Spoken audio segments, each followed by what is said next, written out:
हरे Krishna. Shrimad Bhagavat Gita chapter 7 श्लोक number 8। रासोहामाप्सु कौन्तेया प्रभास्मि Shashi सूर्ययोः प्रणवः सर्ववेदेषु शब्दः खे पौरुषं नृषु। रासोहामाप्सु कौन्तेया प्रभास्मि शशि सूर्ययोः प्रणवः सर्ववेदेषु शब्दः खे पौरुषं नृषु। अनुवाद और तात्पर्य शिला प्रभुपाद के द्वारा। शिला प्रभुपाद की जय। अनुवाद।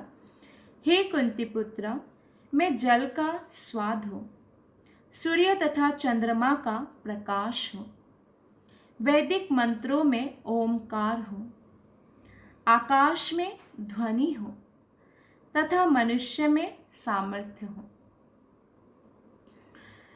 तो जहाँ भी जो सुंदरता है, श्रेष्ठता है, वो कृष्ण के कारण है। इस श्लोक से ये साफ हमें पता चलता है। जैसे कि इस श्लोक में भगवान कहते हैं कि मैं जल का स्वाद हूँ। समुद्र में बहुत सारा जल है, लेकिन आप जल समुद्र का पी नहीं सकते हैं, क्योंकि वो खारा होता है, नमकीन होता है, वो प्यास बुझा नहीं सकता है समुद्र का जल, है ना। तो इसीलिए जब तक जल में स्वाद ना हो तब तक हम जल का आनंद नहीं ले सकते। तो कृष्ण कहते हैं जल में जो स्वाद है वो मैं हूँ। अब कोई इस श्लोका को अगर याद रखे, कृष्ण कहते हैं रसो अहम अप्सु, रसो अहम अप्सु, मैं जल का स्वाद हूँ। जब जब हम पानी पिए, दिन में हम कई बार पानी पीते हैं, तो अगर हम ये याद रखें कि जब जब पानी पिए, ओ ये पानी इतना स्वाद है, और स्वाद है इसलिए मैं पी पा रहा हूँ या पी पा रही हूँ, तो इसमें कृष्ण है। ओ जल में कृष्ण स्वाद है। ऐसे जब हम स्मरण करेंगे भगवान को, तो हर वस्तु में इस प्रकार हम कृष्ण को स्मरण कर सकते हैं। इस प्रकार से एक भक्ति योगी हर क्षण कृष्ण को स्मरण कर सकते हैं, भौतिक जगत में रहकर भी। एक बार श्रील प्रभुपाद से एक शराबी जो था, उसने कहा कि मैं निरंतर जो है शराब पीता ही रहता हूँ, मेरे से भक्ति करना मुश्किल है, तो मैं क्या करूँ, लेकिन मैं करना चाहता हूँ। तो प्रभुपाद ने कहा आप ये स्मरण करो, जब जब आप पैक लगाओ, शराब पियो, आप ये स्मरण करो कि इसका स्वाद भी कृष्ण है, तभी मैं पी पा रहा हूँ। और इस ऐसे स्मरण करके आप हरे कृष्ण कृष्ण कृष्ण हरे हरे, हरे राम राम राम हरे हरे महामंत्र का जप करो। तो प्रभुपाद की बात मानकर वो ऐसे पीता था। फिर हरे कृष्ण कृष्ण कृष्ण हरे हरे, हरे राम राम राम हरे हरे, और स्मरण करता था वो ये स्वाद कृष्ण है। फिर क्या हुआ, सिप लेना वो भूल गया, पीना भूल गया, और 2 बार 3 बार से हरे कृष्ण महामंत्र पहले 1 बार बोल रहे थे, फिर ज़्यादा बार बोला, और इस प्रकार से महामंत्र उनको अच्छा लगने लगा। प्रभुपाद इसलिए जो बड़े बड़े ड्रग्स एडिक्ट्स थे अमेरिका में, हिप्पीज, तो उनको बोला कि आपका कैसा नशा है। उनको लगता था कि ड्रग्स ही बहुत बड़ा नशा है। कि कैसा नशा है, ये तो आपका उतर जाता है, मैं आपको ऐसा नशा दे सकता हूँ जिसमें आप ऑलवेज स्टे हाई। तो वो लोग जानना चाहे क्या नशा है, तो प्रभुपाद ने उनको सिखाया कैसे हरे कृष्ण महामंत्र का 16 माला रोज करना है, कैसे संकीर्तन यज्ञ करना है, कैसे भगवान कृष्ण से प्रेम करना है, कैसे कृष्ण प्रसाद ही ग्रहण करना है। तो उनका छूट गया इतना बड़ा। कितना लोगों को ठीक होने के लिए हॉस्पिटल्स में रहना पड़ता है ना। ड्रग्स तो छोड़िए, शराब जो बहुत एडिक्टेड हो जाते हैं उनको ही शराब छुड़वाने के लिए जाना पड़ता है, ऐसे सेंटर में जाना पड़ता है। लेकिन प्रभुपाद ने ऐसे ही, जैसे बाएं हाथ का खेल हो। और बाद में जब कृष्ण का नशा हो गया और वो लोग भक्त बन गए, तो परम शुद्ध बन गए, बड़े बड़े सन्यासी बने।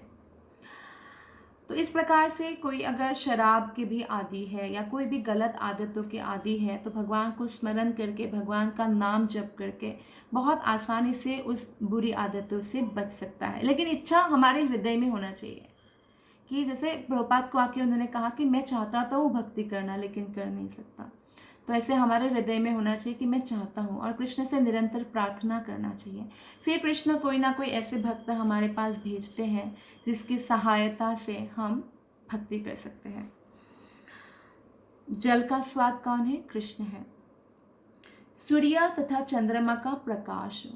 तो जब जब हम सूर्य का प्रकाश देखते हैं तब तक हम कृष्ण को स्मरण रख सकते हैं। चंद्रमा को जब जब देखते हैं तब तक ये कृष्ण का, यही प्रकाश जो है कृष्ण है। कृष्ण ने स्वयं कहा है ना कि सूर्य और चंद्रमा का प्रकाश मैं हूँ, तो हम स्मरण कर सकते हैं इस प्रकार से। वैदिक मंत्रों में ओमकार हो। सारा वैदिक मंत्र किससे शुरू है?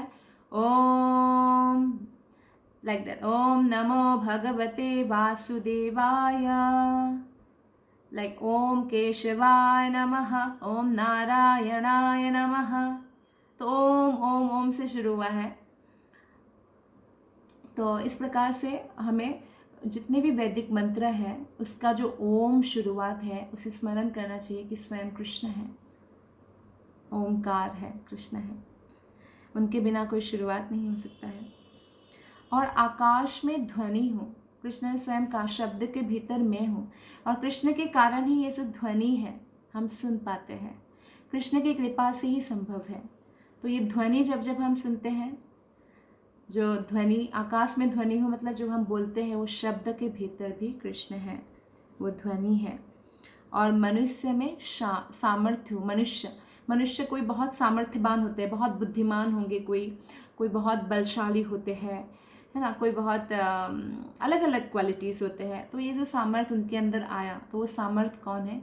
कृष्ण के प्रतिनिधित्व करता है, कृष्ण है। तो जब जब हम किसी व्यक्ति को इतना सामर्थ्यवान देखें, जब हम स्मरण करेंगे ये सामर्थ्य स्वयं कृष्ण है, तो हम उनसे ईर्ष्या नहीं कर पाएंगे कि मेरे से ज़्यादा क्यों है, बल्कि हमें उसमें कृष्ण दिखाई देंगे। तो इस प्रकार जो भगवान के भक्त हैं हर जगह कृष्ण का अनुभव कर सकते हैं। तो श्रील प्रभुपाद कहते हैं कि इस श्लोक में यह श्लोक बताता है कि भगवान किस प्रकार अपनी विविध परा तथा अपरा शक्तियों द्वारा सर्वव्यापी है। परमेश्वर की प्रारंभिक अनुभूति उनकी विभिन्न शक्तियों द्वारा हो सकती है, और इस प्रकार उनका निराकार रूप में अनुभव होता है। क्योंकि जब तक कोई शुद्ध कृष्ण भक्ति नहीं करेंगे तब तक वो कृष्ण को जान नहीं सकते। तो तब तक भगवान का जो विराट रूप है या भगवान की जो शक्तियाँ संचारित है उसके थ्रू भगवान का अनुभव किया जा सकता है। इसलिए लोग मैक्सिमम लोग जो है सोचते भगवान निराकार है, तो क्योंकि वो ऐसे निराकार, क्योंकि आकार उनको दिखता नहीं है, क्योंकि इंद्रिया इतनी शुद्ध नहीं है कि भगवान को हम हर जगह दर्शन कर पाए या अनुभव कर पाए, तो इसीलिए वो निराकार रूप में अनुभव करते हैं। जिस प्रकार सूर्य देवता एक पुरुष है और अपनी सर्वव्यापी शक्ति सूर्य प्रकाश द्वारा अनुभव किया जाता है, उसी प्रकार भगवान अपने धाम में रहते हुए भी अपनी सर्वव्यापी शक्तियों द्वारा अनुभव किए जाते हैं। तो जो सूर्य हम देखते हैं वो एक देवता है, एक पुरुष है, और सूर्य से निकला हुआ जो रोशनी है उससे वो समस्त जगह पे व्याप्त है। तो इस प्रकार जो है ये एक एनालॉजी है, उपमा है। तो इस प्रकार भगवान जो है अपने सनातन धाम में रहते हैं, गोलक धाम में, लेकिन अपने शक्तियों के द्वारा हर जगह उनका कंट्रोल है, सर्वव्यापी है। जल का स्वाद जल का मूलभूत गुण है। कोई भी व्यक्ति समुद्र का जल नहीं पीना चाहता, क्योंकि उसमें शुद्ध जल के स्वाद के साथ साथ नमक मिला रहता है। जल के प्रति आकर्षण का कारण स्वाद की शुद्धि है, और यह शुद्ध स्वाद भगवान की शक्तियों में से एक है। निर्विशेषवादी व्यक्ति जल में भगवान की उपस्थिति जल के स्वाद के कारण अनुभव करता है, और सगुणवादी भगवान का गुणगान करता है, क्योंकि वे प्यास बुझाने के लिए सुस्वादु जल प्रदान करते हैं। जरा सोचिए, अगर खारा खारा ही पानी हुआ तो कैसे हम प्यास बुझाएंगे। तो हमें स्वाद चाहिए, और उस स्वाद कौन है? स्वयं कृष्ण है। इसलिए भक्त कृष्ण की गुणगान हर जगह जब वो आंखें खुलते हैं, सुबह सुबह उठते हैं, वो कृष्ण की कृपा से मुझे और एक दिन मिला ताकि मैं कुछ भगवान की भक्ति करूं। जब वो खाते हैं कुछ और हजम करते हैं, वो कृष्ण की कृपा से हजम हो रहा है। जब वो चलते हैं, जब वो कोई भी कार्य करते हैं, उसमें कृष्ण की कृपा का दर्शन करते हैं। परमेश्वर को अनुभव करने की यही विधि है। व्यवहारतः सगुणवाद तथा निर्विशेषवाद में कोई मतभेद नहीं है। जो ईश्वर को जानता है वो यह भी जानता है कि प्रत्येक वस्तु में एक साथ सगुण बोध तथा निर्गुण बोध निहित होता है और इसमें कोई विरोध नहीं है। जो बहुत मुक्त जीव है, बुद्धिमान है, वो जानते हैं एक्चुअली साकार निराकार में कोई लड़ाई नहीं है, क्योंकि भगवान में साकार बोध और निराकार बोध है। भगवान को, जैसे भगवान का जो ओरिजिनल फॉर्म है वो साकार रूप है, कृष्ण आदि पुरुष है, लेकिन कृष्ण से शरीर से निकला हुआ जो ज्योति है वो निराकार रूप है, जैसे सूर्य का प्रकाश। तो ये निराकार फॉर्म में भगवान की अनुभूति ही है। भगवान को 3 प्रकार से अनुभव किया जा सकता है, निराकार, परमात्मा और साकार। तो इस प्रकार से हम देख सकते हैं कि सगुण बोध और निर्गुण बोध में एक्चुअली कोई विरोध नहीं है। अतः भगवान चैतन्य ने अपना शुद्ध सिद्धांत प्रतिपादित किया। भगवान चैतन्य महाप्रभु जो स्वयं कृष्ण ही भक्त के रूप में आते हैं आज से 500 साल पहले नवद्वीप में, तो उन्होंने एक शुद्ध सिद्धांत दिया, अचिंत्य भेदाभेद तत्व। अचिंत्य, भगवान को हम चिंतन के द्वारा प्राप्त नहीं कर सकते हैं, और भगवान और हम में ये भेद है कि वो भगवान स्वयं भगवान है और हम आत्मा है। आत्मा कभी भी भगवान नहीं बन सकते हैं। और अभेद है किस प्रकार? भगवान के अंश होने के कारण गुणों में हम दोनों में, भगवान में और हम में गुण समान है, लेकिन गुण का परिमाण अलग अलग है, तो इसलिए कभी समान भी नहीं हो सकते। इसलिए अचिंत्य भेदाभेद तत्व कहलाता है। सूर्य तथा चंद्रमा का प्रकाश भी मूलतः ब्रह्म ज्योति से निकलता है, जो भगवान के निर्विशेष प्रकाश है। तो ये निराकार ब्रह्म ज्योति जो है ये कृष्ण का ही शरीर का प्रकाश है, और जिससे सूर्य चंद्रमा प्रकाशित होते हैं, हमें बिजली मिलता है। तो प्रणव या ओमकार, ओमकार को प्रणव भी कहते हैं, तो कई लोग ये प्रणव नाम भी रखते हैं। प्रणव या ओमकार प्रत्येक वैदिक मंत्र के आरंभ में भगवान को संबोधित करने के लिए प्रयुक्त दिव्य ध्वनि है। जो भगवान से रिलेटेड ध्वनि है ना, वो दिव्य ध्वनि है। जो भौतिक जगत से रिलेटेड है वो भौतिक ध्वनि है। चूंकि निर्विशेषवादी परमेश्वर कृष्ण को उनके असंख्य नामों के द्वारा पुकारने से भयभीत रहते हैं, अतः वे क्या उच्चारण करते हैं? ओम, ओमकार का उच्चारण करते हैं। किंतु उन्हें इसकी तनिक भी अनुभूति नहीं है कि ओमकार कृष्ण का ही शब्द स्वरूप है। ओमकार और कृष्ण में कोई अंतर नहीं है। कृष्ण भावनामृत का क्षेत्र व्यापक है, और जो इस भावनामृत को जानता है वो धन्य है। जो कृष्ण को नहीं जानते वे हमेशा मोहग्रस्त रहेंगे, मोहग्रस्त रहते हैं। अतः कृष्ण का ज्ञान मुक्ति है, और उनके प्रति अज्ञान जो है बंधन का कारण है। धन्यवाद। हरे कृष्ण।